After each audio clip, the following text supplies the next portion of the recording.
Mendel की असफलता के कारण। मेंडल की असफलता के निम्न कारण हैं। पहला कारण है, मेंडल के समस्त प्रयोग गणितीय रूप में थे जिन्हें समझने में कठिनता थी।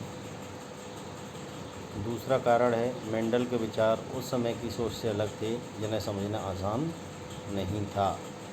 तीसरा जो मुख्य कारण था, मेंडल के पादप संकरण के प्रयोग के समय चार्ल्स डार्विन की पुस्तक जाति की उत्पत्ति चर्चा का विषय थी, इसलिए सभी लोगों की जिज्ञासा जीवों की उत्पत्ति को लेकर थी। चौथा कारण था, मेंडल के अनुप्रयोग सांख्यिकी व अनुपातिक रूप में थी, इसलिए इन्हें समझने में कठिनता थी। पांचवा कारण था, मेंडल को कॉल है, ये कॉल नहीं है, कॉर्ल नेगली नामक वैज्ञानिक ने हायरेशियम पादप पर अपने प्रयोग करने के लिए कहा, लेकिन मेंडल ऐसे पादपों पर अपने सिद्धांतों को लागू नहीं कर सका।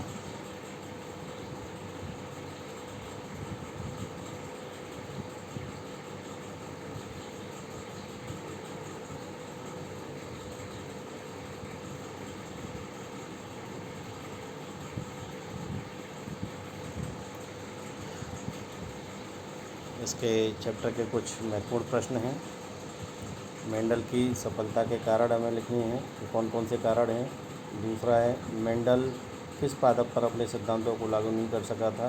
जो कार्ल लैंगली ने इनसे ये कहा था कि हायरेशियम पादप पर अपने सिद्धांतों को लागू करें, तो ये इस पर इनको सिद्धांतों को लागू नहीं कर पाया। मेंडल के प्रयोग की असफलता का मुख्य कारण क्या था? ऐसे कौन कौन से कारण थे जो मुख्य कारण क्या था, असफलता का कारण क्या था? तो दो मुख्य कारण हैं, एक तो ये गणितीय रूप में या सांख्यिकी रूप में थे, और दूसरा यह मुख्य कारण कि उस समय लोगों की रुचि जो थी वो किसमें थी? लोगों की रुचि उस समय जीवों की उत्पत्ति को जानने में थी।